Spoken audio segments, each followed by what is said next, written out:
Nag-i-snow talaga guys. At ito na yung pangarga natin guys. Papunta ng New Jersey. So katatapos natin i-check ang karga ay ang strap guys. At okay na siya. So na-pre-trip na natin din yung trailer. Ang problema lang dito ay doon sa harap yung mga dito, yung mga iyan guys, yung dulo ng puno ay masyadong nakadikit sa traktor.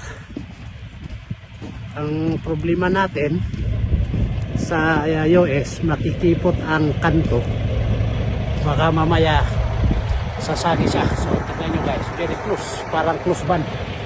But anyways guys, yan Christmas tree at napupuno na rin ng snow. At yun ang update natin guys. We are heading New Jersey, 3 drop para bukas, sabi nila 7 at saka 8 at 9, pero hindi kaya guys. So sigurado hapon na ito. At yan lang update natin guys. Magandang snow. Bom, tara tara.